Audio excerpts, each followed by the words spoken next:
Pues muchas gracias por acompañarnos a una clase de discipulado más de varones. Estamos en nuestra segunda clase de este maravilloso tema. Voy a iniciar por compartir pantalla para poder continuar con este tema que verdaderamente está muy rico, está interesante. Yo creo que les va a gustar bastante. Eh, ya podemos ver por aquí la pantalla, ¿verdad? Ok. El tema que tenemos el día de hoy es el propósito. El propósito contra la falta de objetivos. En Efesios 5, versículos del 15 al 17, dice, por eso hay que tener mucho cuidado con la forma de vivir. No vivan como la gente necia, sino con sabiduría. Esto quiere decir que deben aprovechar toda oportunidad para hacer el bien, porque estamos en una época llena de maldad. No sean tontos, mejor traten de entender cuál es la voluntad del Señor. Y mira que dice con sus palabras que no seamos tontos, nos comportamos de una manera verdaderamente errática cuando no entendemos cuál es el propósito por el que estamos en esta tierra. Ya en alguna otra ocasión habíamos platicado que varones, hombres, en realidad no nos definen solamente nuestros órganos reproductores, y con esto no estoy dando ningún tema de género ni cosas de esas. Habíamos platicado con todas sus letras que también los perros tienen testículos y eso no los hace ser hombres, ni machos siquiera. Entonces, lo que nos distingue a nosotros es la esencia. Y esa esencia, ¿en dónde la ponemos? Este propósito es buscar tener algo que hacer, tener a alguien a quien amar y tener una esperanza. No sé si sepas, pero la mujer tiene un don maravilloso. En la Biblia dice que Dios le dio a la mujer la capacidad de pisarle la cabeza a la serpiente. Así es que nosotros como hombres podremos ser muy valientes, muy poderosos, pero quien tiene esa capacidad natural que Dios le dio es la mujer. Y es por eso que una mujer puede decidir estar sola, pero un hombre tiene la obligación de estar con una mujer, tiene la obligación de casarse, porque solamente a través del matrimonio es como nosotros vamos a poder desarrollar la verdadera santidad que Dios ha puesto sobre cada uno de nosotros.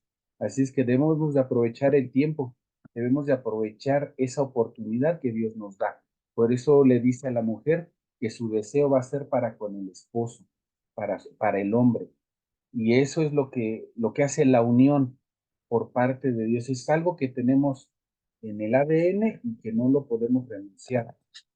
Tenemos que definir nuestro propósito.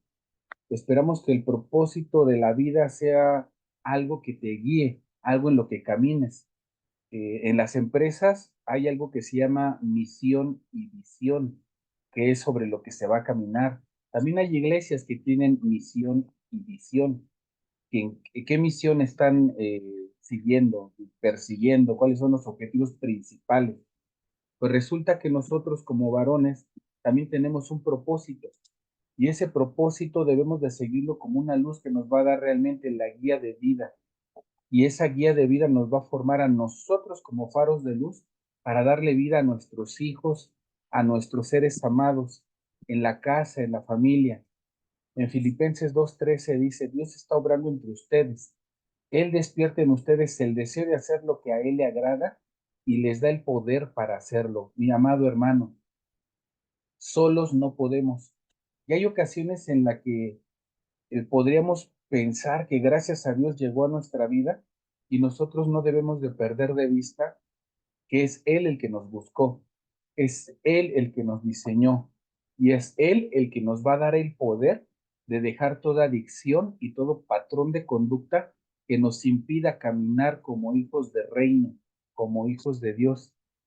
La verdad es que hemos platicado también que he visto a gente de un día para otro dejar las adicciones, y yo sé que biológicamente y médicamente hay una etapa de rompimiento y podemos pensar que biológicamente el cuerpo va a sufrir por la falta de eso que ya no le están dando como adicción, pero yo he visto a gente que de la noche a la mañana deja el cigarro que fue de toda la vida, el alcohol que fue de toda la vida, las drogas de toda la vida, el adulterio de toda la vida, la masturbación de toda la vida, la pornografía de toda la vida. Y ciertamente fue como un vestigio en las vidas de cada uno de nosotros y pudiera ser ese nuestro pie de tentación, pero Dios está prometiendo que nos dé el poder para hacerlo. Entonces, si tienes el poder, realmente no puedes volver atrás.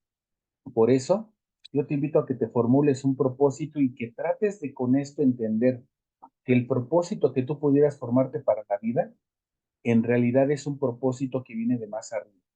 Un propósito legítimo debe de fundarse en las necesidades que nos preocupan a través de los talentos que poseemos, porque también he visto a mucha gente fantasear que en la vida terminó de repente la primaria y ahora que ya está en Cristo, como todo lo puede en Cristo, quieren ser presidentes de la República. ¿Qué digo? Puede que lo sean, si hay magistrados que con un tronido de dedos ya son abogados, pues no creo que esté muy difícil la cosa hoy día, pero hablamos por caminos de naturaleza divina. Y en realidad Dios te dio a ti dones y talentos.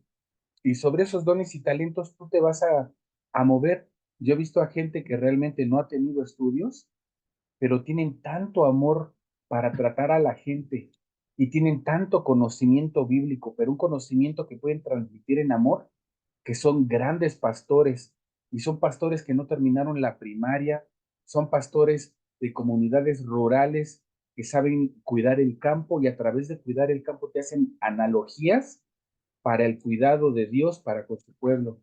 Y es una manera verdaderamente maravillosa. El propósito de tu vida tiene que ser alineado con lo que te gusta. El ministerio, que es el fruto, que es la encomienda en la cual tú vas a caminar, se disfruta. El ministerio no es ninguna carga. Tienes que verlo otra vez. Te invito a que regresemos a ver Filipenses 2:13. Dice, Dios está obrando entre ustedes. O sea, Dios está trabajando en cada uno de nosotros. Ese es el mentado proceso. Pero el proceso, como te das cuenta, no es un tiempo de sufrimiento, es un tiempo de capacitación. Cuando tú estás teniendo un tiempo de sufrimiento, es probable que ese sufrimiento se deba a que tú no quieres soltar los patrones de conducta. Este discipulado es para que tú cambies tu manera de vivir a través de cambiar tu conducta, a través de cambiar los viejos patrones que no te servían para la vida. Dios está obrando entre nosotros y se despierta un deseo para hacer lo que a Él le agrada. De repente tienes un hambre por leer la Biblia, por capacitarte, tienes un deseo vehemente por orar. Yo me acuerdo que, ¿cuándo pensaría yo que me iba a poner a orar una hora, por ejemplo, ¿no?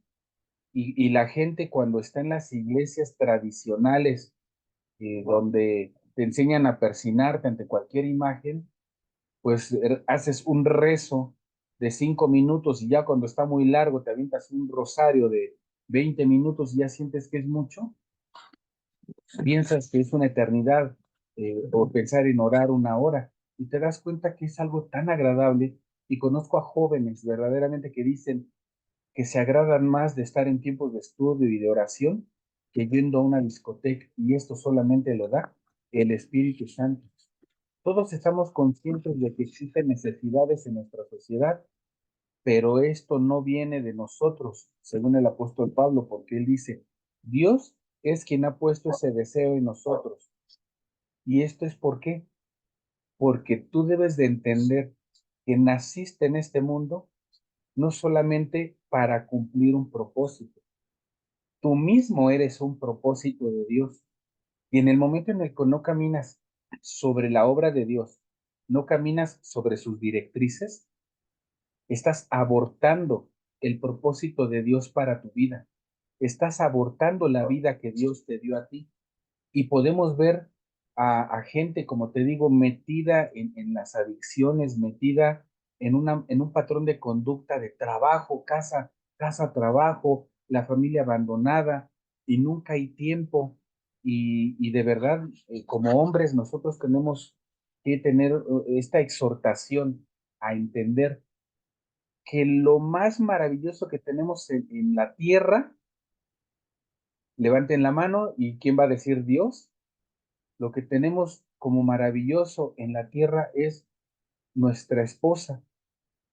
Tenemos y debemos amar a Dios sobre todas las cosas, pero la máxima expresión de Dios en esta tierra es nuestra esposa. Y eso es lo que tenemos que centrarnos en honrar, amar y darnos. Debemos de menguar a nuestra fuerza y a nuestro deseo para que nuestra esposa tenga todo lo necesario. No hablo solamente del vestir y del comer, sino de sus necesidades emocionales. ¿Y cuántas veces ha habido pleitos entre los matrimonios? Porque la esposa se queda esperando a cenar juntos y no llegas porque estás trabajando, porque te extendieron los tiempos y el mensaje que le damos a nuestras esposas es que no son lo más importante para nosotros. Lo más importante es el trabajo, lo más importante son los amigos, la caguamita en la esquina antes de llegar a casa, el billar, nada más es un ratito, me voy al fútbol, todo vas a ser para los ojos de nuestras esposas más importante que ellas mismas.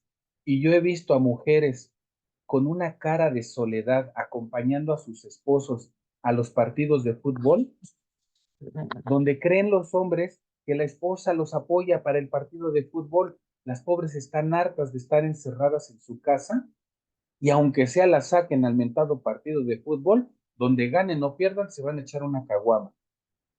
Eso realmente es lo que le sembramos a nuestra esposa como honra, a lo que Dios nos dio en esta tierra para mostrar el amor que le tenemos a Él.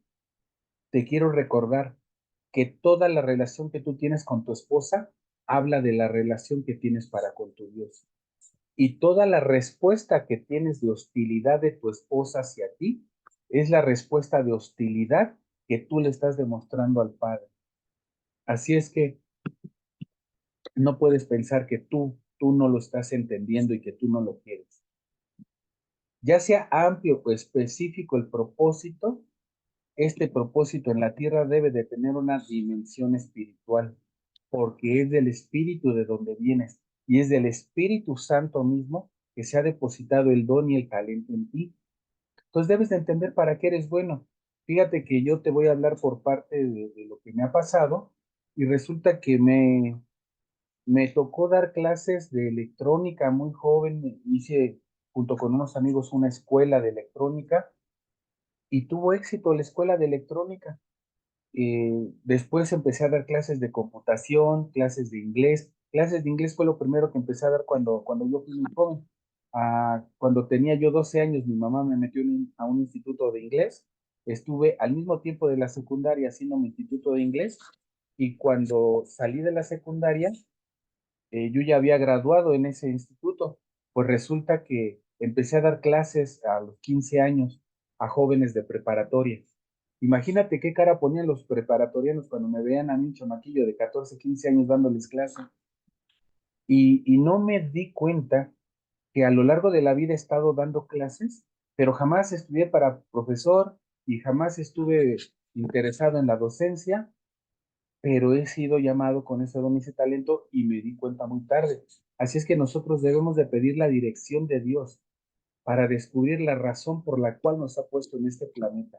Y en este planeta, créeme que no te puso para irte a emborrachar, para irte a drogar, para irte a extasiar en los deleites de los brazos de una mujer. Ciertamente nos hizo varón y mujer para caminar en este mundo en unidad, pero el propósito, ¿con qué propósito te has casado? ¿Qué propósito pudo tener Dios para permitir que con esa mujer tuvieras un ADN y tuvieras descendencia? Hay propósito para todo. Por muchos años hay matrimonios que no pueden concebir y de repente conciben porque son tiempos y propósitos de Dios y estos son más específicos, son más claros. Pero cuando de repente te casas y luego se embarazan, o se embarazan y luego se casan, esa es la naturalidad que ves. Pero aún en todo ello, el Padre ha puesto propósito y tú debes de entender cuál es ese propósito. En Juan 4:34 dice, Jesucristo mencionó uno de estos propósitos específicos. Dice, mi comida, el propósito de mi vida, es que haga la voluntad del que me envió y que acabe su obra. El propósito de Jesús lo tenía claro, acabar la obra del Padre. ¿Cuál podría ser tu propósito? Continuar con la obra de Jesús, porque Jesús tenía como primo a Juan Bautista, y Juan Bautista tenía 6 meses de ministerio, y por confrontar a Herodes con su pecado le cortaron la cabeza. Y el mensaje de Juan Bautista, arrepiéntanse porque el reino de los cielos se ha acercado, lo continuó inmediatamente Jesús. Arrepiéntanse porque el reino de los cielos se ha acercado, y fue el pie de base de Jesús, y varios de los discípulos de Juan Bautista pasaron a manos de Jesús. Entonces, objetivos para esto, para poder realizar el propósito de la vida es importante conectarlo a tus componentes de tu diario vivir. Hay gente que viene de extractos de adicciones y pues obviamente estás llamado a traer gente de ese tipo, a llevarles el mensaje. Hay una mujer que era prostituta y de repente me decía, pues es que ahora que ya conozco del Evangelio, ¿qué voy a hacer? Porque no sé hacer otra cosa. Y yo entendí que había un tiempo de transición en su vida, no de proceso, de transición. Y le dije que ella precisamente podía ser el conducto de salvación para otras tantas compañeras como ella. Y de verdad, regresó a esa vida de prostitución, ya con el Evangelio encima, con una relación de Dios, y no se sintió cómoda, obviamente, regresando a esa vida. Y a los 15 días me volvió a hablar para preguntarme qué cosa podía hacer porque ella ya no se sentía a gusto. Le había hablado a sus amigas y ahora había 2 amigas más que querían también conocer del Evangelio. Y entonces, bueno, con una sola alma, yo creo que tú sabes que el cielo se regocija. Yo creo que hubiera sido una gran fiesta para el Padre que ella extrajera un alma más. Pues no trajo una, trajo a 2. Y entonces ya no la quise seguir exponiendo a eso. Y entonces sí, al estar su Espíritu Santo dentro de ella constricto por seguir exponiéndose a este tipo de vejaciones, analizamos para qué era buena y resulta que era muy buena cocinando y resulta que encontró trabajo en una cocina y de estar ganando 7,000 pesos a la semana por la actividad que hacía, pasó a una cocina económica a trabajar 12 horas diarias por 600 pesos a la semana, pero con un espíritu apacible. Y entonces, al paso del tiempo, después de un año, resulta que la dueña tuvo problemas, le traspasó el negocio, págame cuando puedas, y la fonda es de ella. Y adivina quiénes son sus meseras. Así es, las chicas a las que atrajo. Y obviamente, los propósitos y los caminos de Dios, simplemente hay que estar caminando firmemente en ellos, tener confianza de ellos. El propósito es glorificar a Dios todos los días de la vida. Y esto no quiere decir que vas a ponerle perdón, a tu negocio el Shaddai, porque como hay por ahí iglesias, perdón, nuevamente volví a decir iglesias, como hay tiendas, negocios de cualquier tipo que tú quieras, y creen que por ponerle tapicería el bendito, ya están glorificando a Dios. Y le ponen la etiquetita de pescadito en la defensa del coche y están pasándose los semáforos, dando mordidas y hasta mentando madres con el volante, con el claxon. Entonces, la verdad es que glorificar a Dios es con nuestras acciones, siendo coherentes de nuestra prédica, lo que platicamos con lo que hacemos. Eso es afectar a las amistades, afectar tu profesión. Mira que me platicaban por ahí también unos abogados que cuando de repente tenían que estar trabajando en el Ministerio Público, llegaba gente a buscar extorsionar, a buscar dar la mordida, dar algo, y de repente los jefes lo aceptaban, y para embarrar a todos, todos se lo llevan, y todos estamos. Y pues imagínate, ¿no? Su propia conciencia después de adquirir a Cristo en su vida, sabiendo que esto no es correcto, y cómo le hago, ¿no? Porque estoy en un medio corrupto. pues de repente Dios acomoda las cosas para que estas situaciones no se sigan dando. Te puedo dar testimonio de un policía que después de recibir el buen evangelio, el buen mensaje, tenía que hacer retenes para sacarle dinero a la gente y darle a los comandantes, y todos recibían su ganancia. Y me dijo que él ya no podía hacer eso entonces, según lo que estábamos estudiando. Le dije que así era. Entonces sus amigos le tuvieron desconfianza precisamente porque como que no le vas a entrar a la tranza. Pues el comandante le dijo, ah, muy rectito, pues te vamos a encerrar. Le llaman de móvil. De móvil es que lo tienen simplemente como en una oficina al resguardo del almacén de armas y sin posibilidad de recibir mordidas, de recibir nada, solamente con su sueldo. Y él me decía que con su sueldo tal vez no iba a hacerla para sacar los gastos que tenía, pero tenía que confiar en Dios. Y así lo hizo. Y 15 días después, en uno de los retenes que hicieron sus compañeros, llegó la delincuencia y los rafaguearon y todos murieron, menos él, porque él estaba guardado en el almacén de armas. Obviamente, estuvo 6 meses en este almacén de armas, le dieron una promoción y ahora sí empezó a ganar algo que le daba precisamente para cubrir todas sus necesidades. Es así, tenemos que ver más allá de lo cercano, más allá de la presión de la deuda que pudieras tener en este momento. Es ahí donde entran los objetivos que simplemente dichos podrías no ver como unos deseos de Dios en el corazón para tu vida, pero son para áreas específicas. Examina por un momento las 7 áreas que te voy a mostrar de tu vida. Si quieres tomarle fotos, si no, ya sabes que guardamos esta grabación y después la exhibimos, pero tenemos por aquí 7 áreas. ¿Cómo estás en el área espiritual? Ahí tenemos del 1 al 10. ¿Cómo te sientes en tu área espiritual? ¿Te falta orar? ¿Te falta ayunar? ¿Te falta leer Biblia? ¿Cómo te sientes acá? ¿Cómo repercute toda esta preocupación en el área física? ¿Cómo te sientes de salud? ¿Cómo te sientes de energía? ¿Cómo te sientes realmente en el día a día? ¿Con sueño, cansado? ¿Te cuesta trabajo pararte y te cuesta trabajo vivir? Porque de repente vi un meme de unos jovencitos, unos jóvenes de 15 años, que decían, voy a la escuela que no me gusta para prepararme para un trabajo que tampoco me va a gustar, para ganarme una vida que me gusta menos. Entonces todo eso repercute en tu físico. ¿Cómo te sientes en tu físico y en lo familiar? ¿Cómo están tus relaciones con tus hijos, con tu esposa? Espero que bien, porque la relación familiar también va cómo estás con tus padres, los estás honrando. Ellos realmente pueden dar buen testimonio de ti o se burlan por lo que tú haces y por lo que tú eres.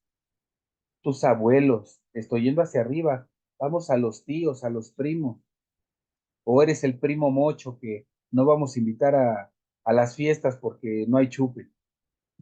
¿Cómo estamos ahí en lo familiar, en lo vocacional, que es lo que tú comentabas, para lo que tú te sientes bueno? Porque te digo, hay mucha gente que es muy buena para platicar, para escuchar, pues es buena para evangelizar.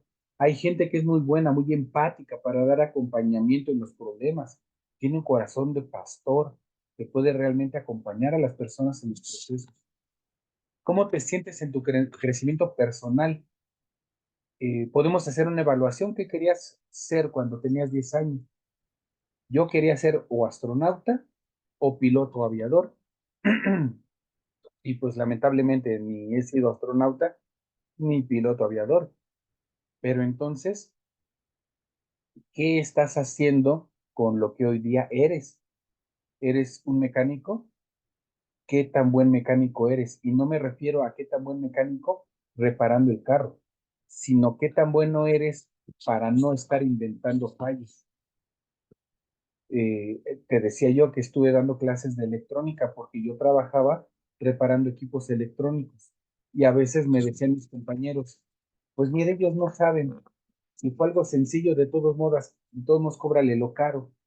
Cuando recibo del evangelio, yo no podía estar cobrando miles de pesos por un cambio de fusible. Entonces, yo explicaba realmente cuál era la falla, cuál era el diagnóstico y la gente me gratificaba precisamente por la honestidad. Eso tiene que ver también con un crecimiento personal. Tienes que trascender en un sistema de valores que realmente lleves a tu día a día. Eso te lleva a lo social, ¿qué crees? En el área social, jovencitos el día de hoy saben cuál es mi manera de pensar y cuál es mi manera de vivir. Y entre ellos hablan pestes y se güellean y se dicen un montón de groserías entre ellos. Y cuando yo estoy presente, corrigen su manera de hablar sin que yo les esté diciendo nada. Y de repente, por su patrón de conducta, dicen una grosería, inmediatamente se me quedan viendo y me dicen perdón. Y no tiene por qué disculparse, pero es que tu presencia y tu esencia debe de trascender a la sociedad. Debes tú de ser un poco transformador, un transformador de ambientes. Y todo esto nos debe de repercutir también en el área financiera. Somos hijos de reino y por ahí cuántas veces no hemos visto precisamente a cristianos hijos de reino en la mendicidad. ¿Y esto por qué es? Porque hay un desorden financiero. Acuérdate que Dios ya lo dio todo para su pueblo. Entonces, si no tienes conocimientos financieros, no sabes ahorrar, no sabes invertir, Dios puso ese conocimiento en la cabeza de alguien más. Ve con esa persona y extraile ese conocimiento, que te proyecte ese conocimiento. En la palabra dice, en la multitud de sabios se halla consejo. Entonces, para sanar tus finanzas, si no puedes sanarlas, acércate con alguien que tiene prosperidad financiera. Él te puede ayudar. Así es que tenemos ahí nuestras áreas, vamos a evaluarnos. Con toda seguridad puede ser que estés satisfecho en varias áreas de tu vida. Y ahí es donde tu objetivo continuará. Realmente podemos pensar que ahí la llevas, pero en donde no, acuérdate que tenemos una oportunidad de mejorar, pero no solos. Te acabo de decir, ahí donde fallas, busca apoyo, busca guía. Nosotros no estamos para andar como llaneros solitarios. Debemos de buscar el mentoreo de un líder, de un pastor, de alguien que nos dé ese acompañamiento por amor realmente, porque si ama a Dios, va a amar la obra y va a amar lo que se ve en ti. Mientras el propósito responde a la pregunta, ¿cuál es la razón de tu vida? Un objetivo responde únicamente a yo quiero, a satisfacerte, o quiero seguir haciendo tal o cual cosa. Y es ahí donde encontramos la crítica de la vieja iglesia ante los ritmos modernos del día de hoy, que hoy hay rock cristiano, salsa cristiana, cumbia cristiana, porque yo era bien cumbiancero y conozco a mucha gente de Colombia. Ahí en Colombia la tradición de la cumbia precisamente es muy fuerte. Yo, de todos los colombianos que conozco, el 95.9% les gusta la cumbia y bailan.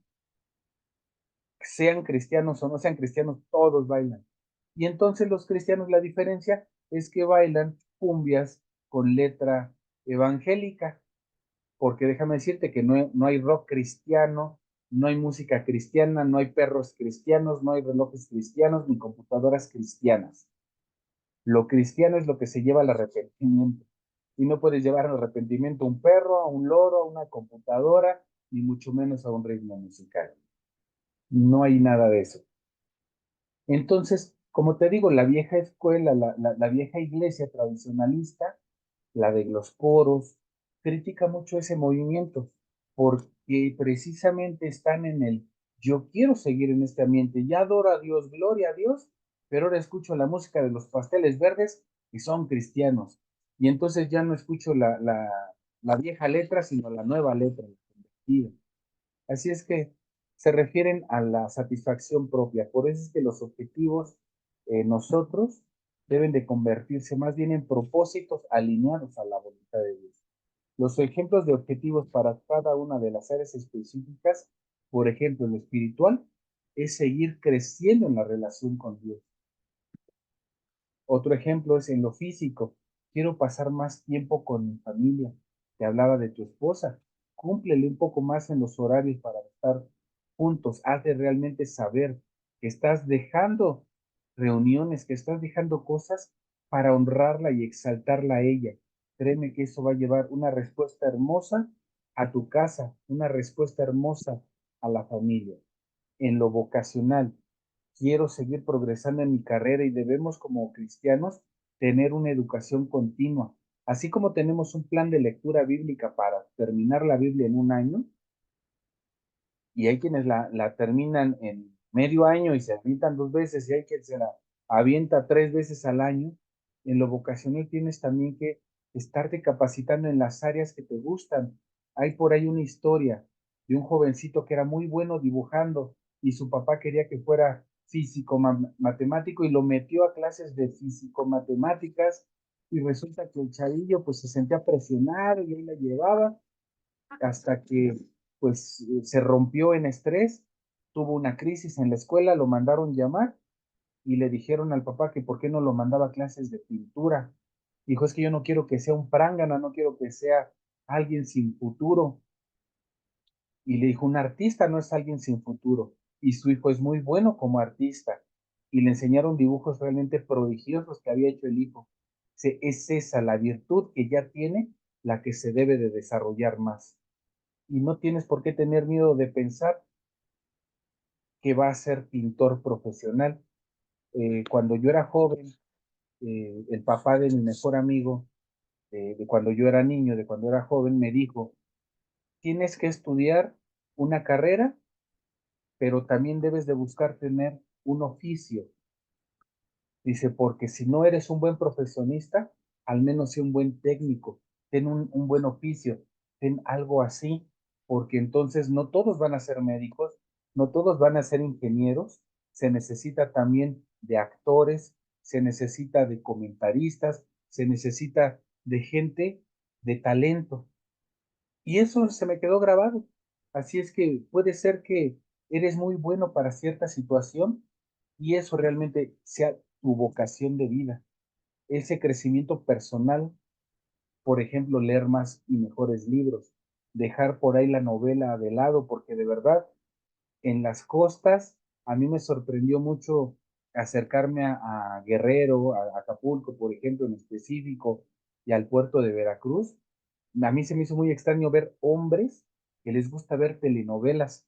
Para mí eso era, pues nuevo, digo, yo como hombre no se me ocurría ver una telenovela, para mí era cosa de mujeres y cosa de perder tiempo además, porque en cada capítulo de cualquier telenovela episodio tras episodio, todos, así meto las manos al fuego, agárrala, mete todas las telenovelas a la tómbola, mete la mano, saca el boletito y la telenovela que saques, el episodio que salga, todos los episodios contienen traición, pleito y falta de respeto.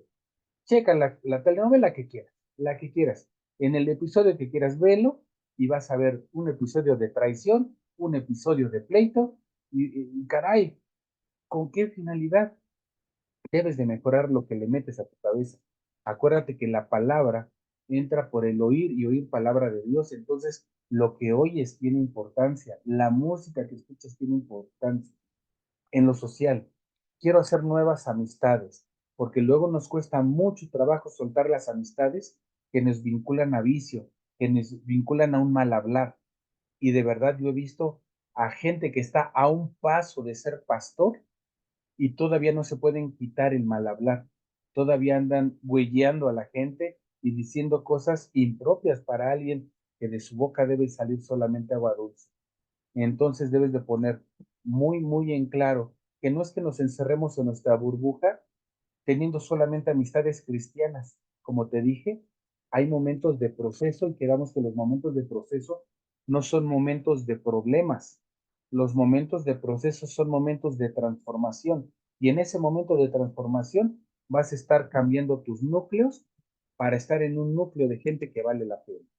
En lo financiero, por ejemplo, tener suficiente dinero para suplir las necesidades de tu familia, gozar de una jubilación sin problemas y de qué manera, como te digo, a través del ahorro, a través de la inversión, a través de que puedas de repente tener inversiones. Por ejemplo, el pastor Raúl nos ponía de ejemplo que cuando era niño le pedía dinero a su papá y le dijo, ¿necesitas dinero? Y lo que le daba era una caja de naranjas. ¿Quieres dinero? Ahí están, véndelas. Y así es como le enseñaron precisamente a ser comerciante y poder generar dinero. Ese es el tipo de cosas que tenemos nosotros que empezar a cambiar. Una mentalidad de salario por una mentalidad de reino, por una mentalidad que nos permita tener en todas las áreas de nuestra vida un desarrollo óptimo para poder ser útiles para el propósito por el cual Dios nos ha puesto en esta tierra. Las metas son el medio por el cual hacemos realidad estos objetivos. Tenemos que poner metas a corto plazo. ¿Qué cosa quieres alcanzar de aquí a un mes? A mediano plazo, de aquí a 6 meses, y a largo plazo, de aquí a un año, pero escritas y que las vayas palomeando como hechas. Son logros que fácilmente podemos medir si las tenemos por escrito, pero si las tienes en la mente, no son metas, son fantasías. Y de la mente van a seguir fantaseando y volando, se tienen que materializar. Cuando tienes deudas, bueno, yo lo que hago para salir de alguna deuda o de algún patrón, escribo en un papel lo que debo, pues te impacta el número cuando lo ves en papel y formas una estrategia. Cuando debes 50,000 pesos y tu ingreso es de 4,000 pesos, ¿en cuánto tiempo? Y entonces te das cuenta que lo vas a terminar de pagar en muchas semanas, que implican muchas horas de trabajo. Y esa idea es la que te debes de forjar en la cabeza antes de volver a despilfarrar, antes de volver a solicitar un crédito, porque probablemente Dios no te mandó a eso. Al formular nuestras metas debemos de tratar de responder a tres importantes preguntas. La primera, ¿qué quiero que suceda? Esto habla del logro. Esto habla de cómo lo vas a planificar. ¿Cómo sabré que ya ha sucedido? Esto es una medida. Esto es como realmente vas a tener la respuesta. Lo vas a hacer cuantificable, le vas a dar una proporción. Vas a saber si vas por buen camino o no. Y la pregunta número tres, algunas veces la medida es parte del resultado. Ese crecimiento empieza a ser la variante, ese crecimiento empieza a ser la muestra de que lo estás haciendo correctamente. ¿Cuándo quiero que suceda? Porque resulta que si quieres que suceda más pronto, algo tienes que hacer más rápido o un patrón de conducta vas a tener que cortar de una manera más inmediata. Y mira, en el amor de no querer cortar a las personas, por ejemplo, que me mandaban pornografía todos los días, que parecían cadenas de oración, de repente las bloqueé del WhatsApp. Hablé con ellos muchas veces y no entendían. Las bloqueé del WhatsApp y me hablan por teléfono, oye, ¿por qué me bloqueas? Y que no sé qué. Le dije, mi WhatsApp no tiene servicio para ti, pero no estoy incomunicado contigo. Mira, si me estás llamando por teléfono, podemos seguir platicando. Estoy para servirte, estoy para apoyarte. Eres mi amigo, bla, bla, bla. Y lo único que hice fue cortar la herramienta que estaba utilizando Satanás con él para contaminar mi mente y mi vida. Y finalmente sigo en comunicación cuando lo quieren. ¿Y no te has puesto a pensar cuánto te llamarían esas personas que son nocivas para tu vida? Si quieres que suceda, tienes que ponerle una fecha y tienes que tomar acciones. Después de considerar los objetivos que pensaste, para estas mismas áreas escribe dos metas, una para cada una de estas, para que, como te digo, puedas tú medir el avance. Ahora que ya tienes claramente definido un propósito, es precisamente como te acabo de decir, una planificación para la vida. Así como los objetivos y las metas eh, las tienes medibles, eso te mantiene también motivado. Cuando tienes un ahorro, ves cómo te estás acercando cada vez más al objetivo de llegar a comprarte algo, a poder darle algo a tu familia, unas vacaciones, hasta un helado, por ejemplo, ¿no? En muchas ocasiones puedes salir y no tomas helado porque la bola cuesta 50 pesos, 60 pesos en Santa Clara o, ay, híjole, ya vendí un comercial, o te lo avientas en otro de la marca alemana que hasta 80, 90 pesos la bola. Entonces, sin embargo, tarde o temprano vas a llegar al cumplimiento de esto. Por eso es que tienes que ser constante. Y cuando tienes una constancia, dicen los japoneses, la disciplina rompe con toda la podredumbre de pobreza, la constancia, la disciplina, rompe con toda la pobreza, así dicen los japoneses. Y como te das cuenta, estamos hablando de una nación disciplinada que viene de recuperarse de una Segunda Guerra Mundial en la cual quedó devastada y volvió a ser potencia. Se fue más abajo que nuestra nación y volvió a subir más arriba que nuestra nación. Así, y solamente con el área de Baja California Norte y Sur, así es que no es por territorio. Nos vamos a topar con obstáculos para conseguir las metas que tal vez se te hagan imposibles, pero como te digo, ¿te acuerdas que platicamos la vez pasada cómo van a ver las pesas que levanta el gimnasta? Las vas a ver como los costales que tiene que cargar el albañil, que es una bronca, que es un peso, o los vas a ver con gusto y vas a estar levantando, atravesando por esas pruebas y ese peso, porque sabes que después de eso vas a quedar aprobado. Por eso es que la actitud que tomes ante todas estas situaciones, la actitud que tomes ante tu propósito, va a darle un sabor muy distinto al cumplimiento. La actitud. Debes de tener una actitud de vida. La vida nos va a venir con obstáculos, pero para esos obstáculos venimos preparados. Mucha gente dice que no nacemos con el manual de vida bajo el brazo, que los niños no traen un manual de vida, pero nosotros sabemos que ese manual sí existe y es la palabra de Dios. Así es que yo te exhorto a que tomes tu Biblia, leas el libro de Proverbios, son 30 capítulos, un capítulo por día y en un mes habrás leído un pequeño resumen para la vida, porque el compendio de vida completo es la Biblia completa. Léela, de ahí te vas a ayudar. Muchas gracias por acompañarnos aquí en Iglesia en Conexión, la iglesia que nos une y nos enseña a vivir. Nos vemos en la próxima semana.